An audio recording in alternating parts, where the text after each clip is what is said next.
ನಿಸಿಮ್ಮ ಕದಲು ಮಗನೇ. ಅಯ್ಯೋ ಸರ್, ಬೇಗ ಏನಾರು ಮಾಡಿ ಸರ್. ಒಂದ್ಸತಿ ಎದ್ದು ಬಿಡ ನೀ ಕಾಲ್ ಹಿಡ್ಕಂತೀನಿ. ನಿಸ್ಸಿನ ಹೆಬ್ಬಾಲ್ ಹಾಸ್ಪಿಟಲ್ ಅಬ್ಸರ್ವೇಷನ್ ಅಲ್ಲಿ ಇಟ್ಟಿದ್ರು. ನಾನು ಫಸ್ಟ್ ಡೇ ವಿಸಿಟ್ ಮಾಡಕ್ ಬಂದಿದ್ದೀನಿ. ನೋಡೋಣ ನಿಸ್ಸಿ ಏನ್ ಮಾಡ್ತಾವಳಂತ. ನಿಸ್ಸಿಮ್ಮ, ನಿಸ್ಸಿಮ್ಮ, ಇಲ್ಲಿ ಇಲ್ಲಿ ಇಲ್ಲಿ ಬಾ ಮಗನೇ. ಮಮ್ಮ ಬಂದೆ ಮಮ್ಮ. ಬಾ ಮಗನೇ, ನಿನ್ಗೆ ಬೆಡ್ಶೀಟ್ ತಂದಿದ್ದೀನಿ, ಹೊಸ ಬೆಡ್ಶೀಟ್. ಇಲ್ಲಿ ಹಾಕೊಂಡು ಮಲ್ಕೊಳಕ್ಕೆ.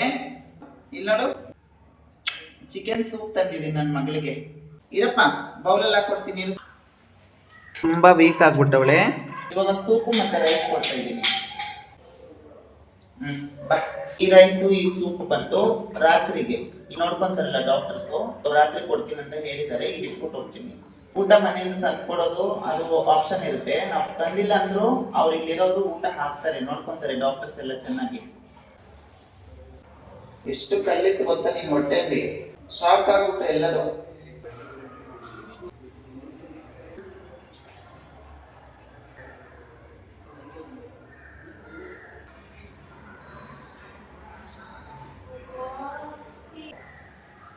ಹುಷಾರಾಗಿರೋ ಮಗನೇ, ಮಮ್ಮ ನಾಳೆ ಬರ್ತೀನಿ, ಸರಿನಾ? ಇವತ್ತು 2ನೇ ದಿನ ನಿಸ್ಸಿ ನೋಡಕ್ಕೆ ಬಂದಿದ್ದೀನಿ ಹಾಸ್ಪಿಟಲ್ಗೆ. ನನ್ನ ಮಗಿಗೆ ಊಟ ತಗೊಂಡು ಬಂದಿದ್ದೀನಿ. ನಿಸ್ಸಿನ ತೋರಿಸ್ತೀನಿ.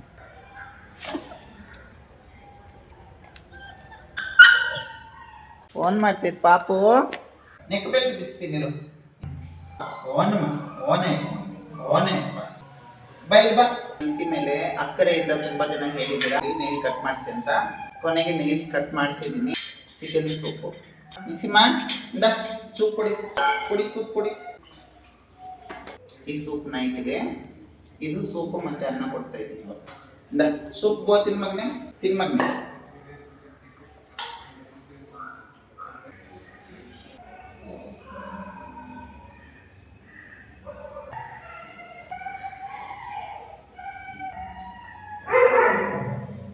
ಬಾಯ್ ನಿಸಿಮ್ಮ, ಆರಾಮಾಗಿರು.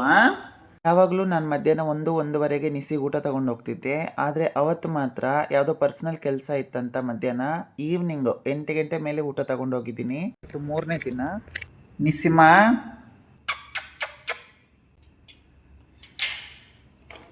ನಿಸಿಮ್ಮ ಕದಲು ಮಗನೇ. ಅಯ್ಯೋ ಸರ್, ಬೇಗ ಏನಾರು ಮಾಡಿ ಸರ್, ಪ್ಲೀಸ್ ಸರ್. ಒಂದ್ಸತಿ ಎದ್ದು ಬಿಡ ಪ್ಲೀಸ್ ಮಗನೇ, ಎದ್ದು ಬಿಡ ನೀ ಕಾಲ್ ಹಿಡ್ಕಂತೀನಿ. ಏನಾಗಿರ್ಬೋದು ಸರ್? ಇಂಟರ್ನಲ್ ಬ್ಲೀಡಿಂಗ್ ಆಗಿರ್ಬೇಕು ಮ್ಯಾಮ್. ಎಲ್ಲಾದರೂ ನಾನು ಸಂಜೆ 8 ಗಂಟೆಗೂ ನೋಡಿದ್ದೀನಿ. ಉಂಡು ಬೆಳಗ್ಗೆಯನ್ನು ತೋರಿಸ್ಕೊಂಡು ಎಲ್ಲ ಚೆನ್ನಾಗಿತ್ತು. ಇಲ್ಲಿ ಓಡಾಡಿದ್ಲು, ಕುಯ್ ಅಂದ್ಲು. ಪ್ಲೀಸ್ ಮಗನೇ, ಎದ್ದು ಬಿಡ ನೀ ಕಾಲ್ ಹಿಡ್ಕಂತೀನಿ.